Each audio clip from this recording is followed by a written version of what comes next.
Hello everyone, स्वागत है आप सभी लोग का फिर से एक नए वीडियो में। And in this video I will talk about a very common word and that is procrastination. Yes friend, आपने बिल्कुल सही सुना, that word is procrastination.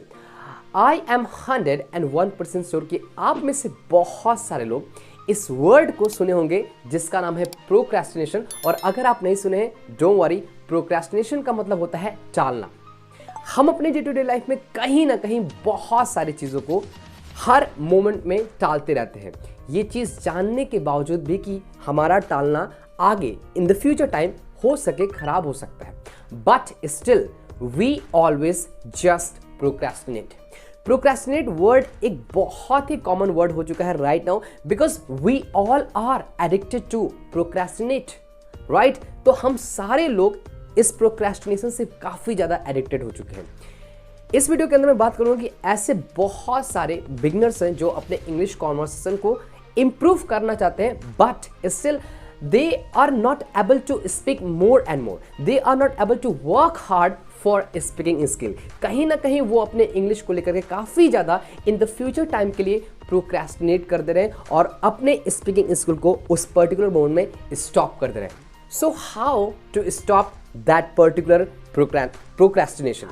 Actually, in the beginning time, जब हम इंग्लिश को बोलना स्टार्ट करते हैं, उस मोमेंट में क्या होता है कि हम बहुत सारे प्रॉब्लम्स को फेस करते हैं, and while facing that all the problems, we just get confused कि कहाँ पे हमको स्टॉप होना है और कहाँ पे हमको स्टॉप नहीं होना है, और हमें जो रिजल्ट होता है अचानक नहीं मिलता है, और रिजल्ट अचानक ना मिलने की वजह से हम हर एक काम को प्रोक्रेस्टिनेशन की तरफ मोड़ देते हैं। We know that speaking English is very important in this particular era. We know that speaking skill is very important for the coming time. We know speaking skill is very important for the job, for the office, for the career, for the study. Somewhere we are not aware of that. कहीं ना कहीं हम उसके aware नहीं है और हम हर चीज़ को प्रोक्रेस्टिनेट करते रहते हैं और हम अपनी प्रोक्रेस्टिनेशन के जर्नी की तरफ बढ़ते हैं। माफ़ करिएगा, मैं वर्ड यूज़ कर रहा हूँ जर्नी। और in this particular moment there are so many youngsters, there are so many people they are just following the journey of procrastination. वो कहीं ना कहीं प्रोक्रेस्टिनेशन को काफ़ी ज़्यादा फॉलो कर रहे हैं। तो इस प्रोक्रेस्टिनेशन को रोकने के लिए आपको बहुत ही सिंपल स्टेप्स को फॉलो करना पड़ेगा। वो कुछ स्टेप्स ऐसे हो सकते हैं कि आप जब इंग्लिश लैंग्वेज को सीखना स्टार्ट की हो तो आप छोटे छोटे स्टेप्स में बांटिए, and when you get that particular success, a very small success, when you get that particular small success, you have to reward yourself. आपको अपने आप को रिवॉर्ड करना है।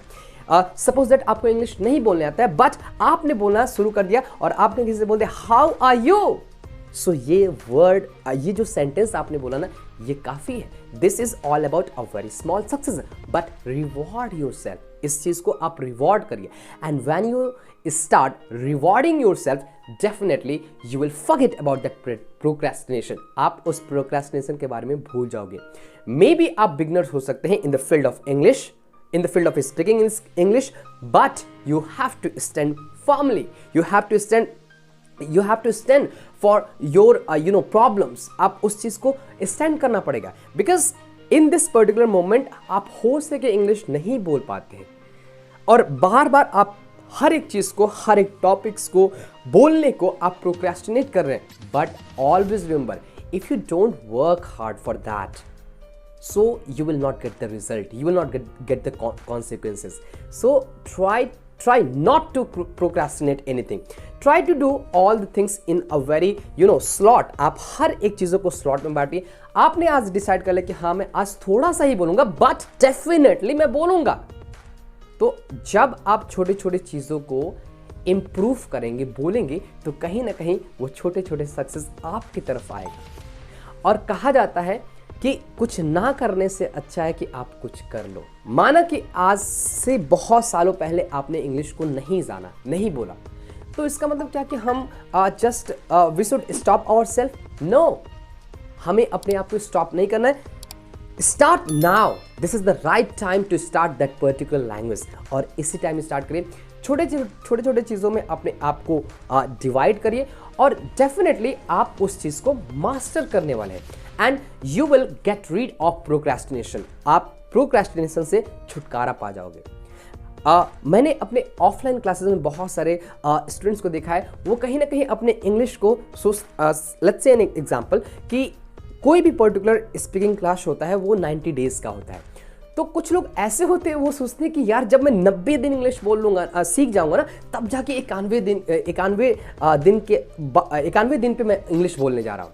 My dear friends, this magic is not going to work. ये magic नहीं होने वाला आपके साथ। जिस मोमेंट में आपने सीखना स्टार्ट कर दिया, जिस मोमेंट में आपने एक वर्ड को जाना, in that particular moment just try to get up and try to start that journey and you will forget about the procrastination. So it is my humble request to all of you guys कि अपने छोटे छोटे काम को slots में बांटिए और जैसे उस स्मॉल सक्सेस को आप पा जाए तो उसके लिए अपने आप को रिवॉर्ड करिए and you will forget about the procrastination. Procrastination word जो है ना काफ़ी ज़्यादा कॉमन हो चुका है। सो आपको इन चीज़ों से बचना है because when you practice, when you speak more and more, definitely you will get something. ऐसा कहा जाता है ना कि जब हम सक्सेस की तरफ आगे बढ़ते हैं तो हो सके आप सक्सेस नहीं पाएंगे, but you will get the experience. In the same way may be you will not become a fluent speaker, but on the other hand you will become a speaker. At least आप कुछ ना कुछ बोलोगे।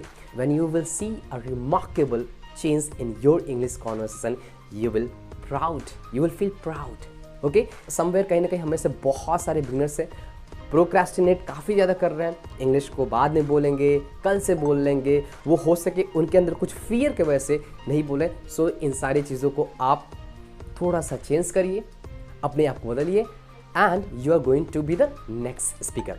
Till then, keep practicing as much as you can, and I always say if you want to speak English fluently, do only one thing, and that is stop wishing, start speaking.